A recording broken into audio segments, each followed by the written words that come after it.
കോട്ടയം ജില്ലയിലെ ചരിത്രപ്രസിദ്ധമായ വൈക്കം മഹാദേവ ക്ഷേത്രത്തിൽ വൃശ്ചിക മാസത്തിലെ കൃഷ്ണപക്ഷത്തിൽ ആരംഭിക്കുന്ന പ്രധാന ഉത്സവമാണ് വൈക്കത്തഷ്ടമി.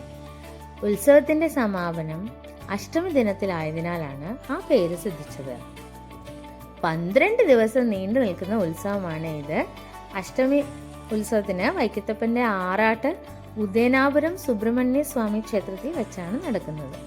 ഉത്സവത്തിനോടനുബന്ധിച്ച് ഒട്ടനവധി കാഴ്ചകളാണ് വൈക്കത്ത് ഒരുക്കിയിരിക്കുന്നത്. അപ്പോൾ നിങ്ങൾക്കറിയാലോ,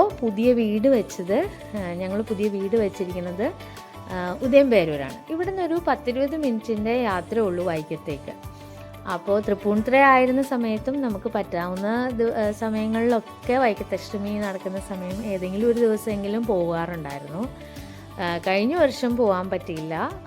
ഇത്തവണ എങ്ങനെയാണേലും 1-2 ദിവസമെങ്കിലും വൈക്കത്തഷ്ടമിക്ക് പോകണം എന്ന് വിചാരിച്ച് അങ്ങനെ പ്ലാൻ ചെയ്തിരിക്കുമായിരുന്നു. അങ്ങനെ ഞങ്ങൾ 2 ദിവസം പോയി. ഇപ്പോൾ നേരത്തെ കണ്ട കാഴ്ചയല്ല, ഫസ്റ്റ് ഡേ ആണ്. സെക്കൻഡ് ഡേ ആണ് ഇവിടെ അഷ്ടമി ഫെസ്റ്റ് നടക്കുന്നുണ്ട്. എൻ്റെ അമ്മേ, ഇന്ന് വരെ ഞാൻ എക്സ്പീരിയൻസ് ചെയ്യാത്ത ഒരു കിട്ടില്ല എക്സ്പീരിയൻസ് ആയിരുന്നു കേട്ടോ അഷ്ടമി ഫെസ്റ്റ്. അവിടെ അവതാർ വേൾഡ് ഒക്കെ സെറ്റ് ചെയ്തിട്ടുണ്ടായിരുന്നു. ആ കാഴ്ചയാണ് നിങ്ങൾ ഈ കണ്ടുകൊണ്ടിരിക്കുന്നത് കേട്ടോ.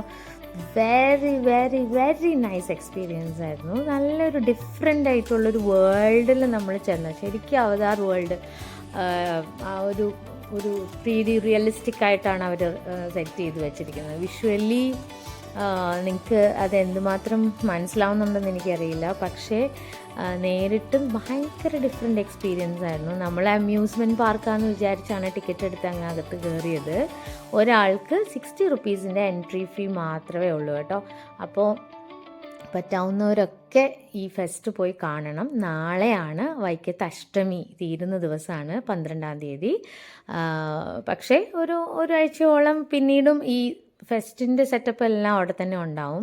പറ്റുമെങ്കിൽ ഇത് ആരെങ്കിലും ഒക്കെ ഉണ്ടെങ്കിൽ അത് പോയി എക്സ്പീരിയൻസ് ചെയ്ത് കഴിഞ്ഞാൽ നല്ല രസമായിരിക്കും. കുട്ടികൾക്കാണെങ്കിലും വലിയവർക്കാണെങ്കിലും ഈക്വലി നല്ല ഗുഡ് എക്സ്പീരിയൻസ് തരുന്ന ഒരു ഇതാട്ടോ. നല്ല ഒരു എന്താ പറയുക, very nice experience for me. ഞങ്ങളെല്ലാവരും ഭയങ്കരമായിട്ട് എൻജോയ് ചെയ്തു. അവിടെ നിന്ന് അവതാർ വേൾഡ് കഴിഞ്ഞു പിന്നെ അങ്ങോട്ട് എൻട്രി ചെയ്യുന്നിടത്ത് 2 റോബോട്ടൊക്കെ ഉണ്ട്.